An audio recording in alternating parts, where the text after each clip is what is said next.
Bruner's Constructivist theory. Jerome Seymour Bruner was born on October 1, 1915. He is one of the proponents of Constructivism. He is an American psychologist who made significant contributions to human cognitive psychology and cognitive learning theory in educational psychology. He proposes that learners construct their own knowledge, and to do this by organizing and categorizing information using a coding or a language.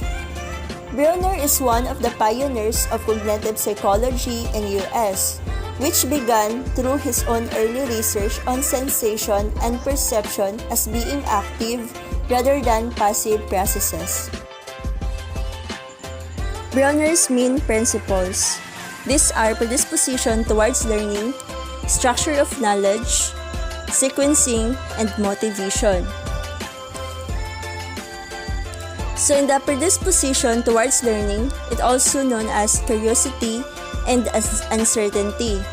So Bruner believed that the desire to learn and to undertake problem solving could be activated by devising problem activities in which students would explore alternative solutions. So students would be encouraged, for example, the teacher might fill a glass with water and ask the students how many coins they think can be put in the jar without water spilling. Since most students think that only a few coins can be put in glass, their curiosity is aroused when the teacher is able to put coins before any water spills that a lot of coins that they assume. So in the structure of knowledge, Bruner believed that any idea or problem or body of knowledge can be presented in a form or a simple form enough so that any particular learner can understand and can able to recognize the form.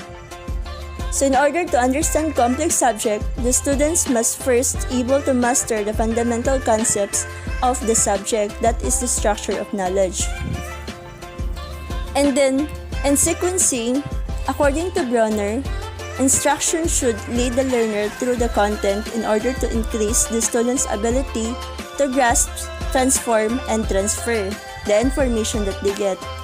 So sequencing should move from inactive or hands-on concrete to iconic or visual to symbolic or description in words or mathematical symbols. So in motivation, according to Bruner, nature and pacing of rewards and punishments should be specified. Bruner suggests that movements from extrinsic rewards such as teachers' praises is an important factor in students' learning.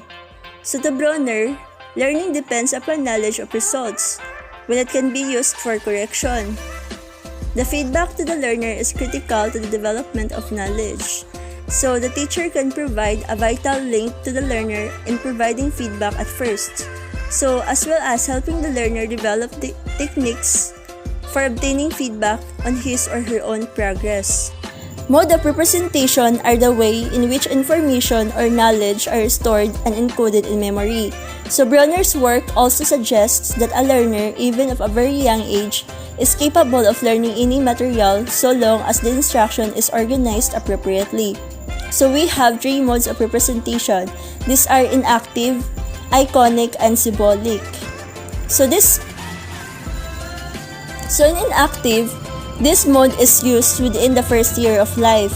Thinking is based entirely on physical actions, and infants learn by doing rather than by internal representation or thinking.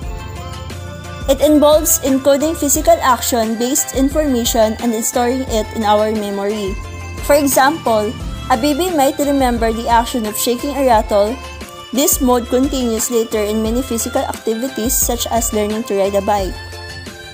Many adults can perform a variety of motor tasks such as typing, sewing, that would find difficult to describe in iconic or picture or in symbolic or word.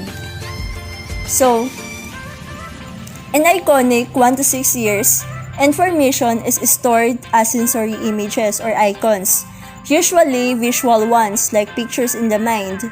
This may explain why, when we are learning a new subject, it is often helpful to have diagrams or illustrations to accompany the verbal information. Thinking is also based on the use of other mental images such as icons, such as hearing also, smell or touch, or the use of senses. So in symbolic, 7 years onwards, this develops last. This is where information is stored in the importance of language. Language is important for the increased ability to deal with abstract concepts. Bruner argues that language can code stimuli and free an individual from the constraints of dealing only with appearances. To provide a more complex yet flexible cognition, the use of words can aid the development of the concepts they represent. Bruner views the infant as an intelligent and active problem solver from birth, with intellectual abilities basically similar to those of the mature adult. Educational implications. The aim of education should be to create autonomous learners or those learning to learn.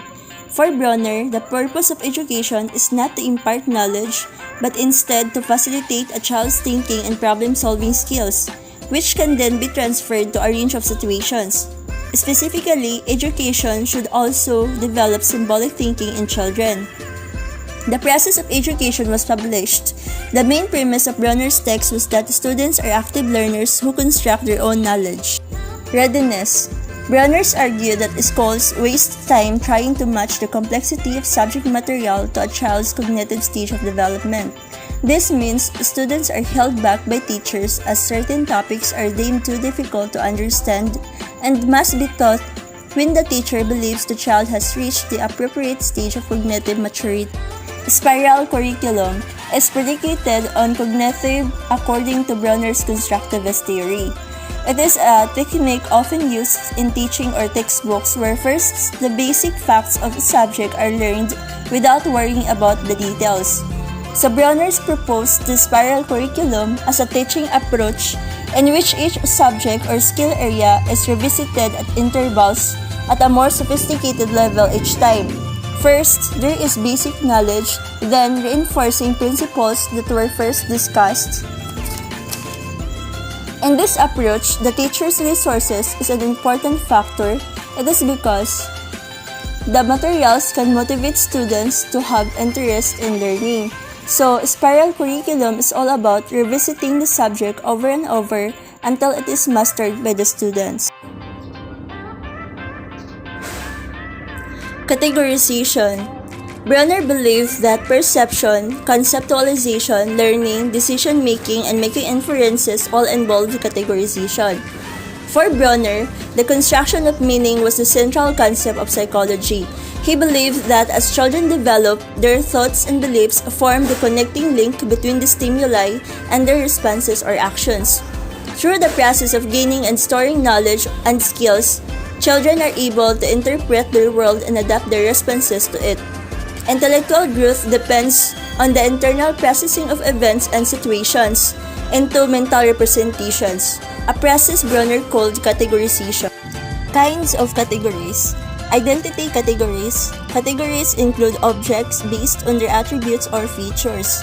For example, a car to be considered must have 4 wheels and are a mode of transportation. Equivalent categories. It provides rules for combining categories. It can be determined by affective criteria, which render objects equivalent by emotional reactions, functional criteria based on relative functions. For example, the truck and van could all be combined in an inclusive category called motor vehicles. Coding system. Our categories serve to recognize sensory input. Bruner's theories introduced the idea that people interpret the world largely in terms of similarities and differences. This is a significant contribution to how individuals construct their unique models of the world.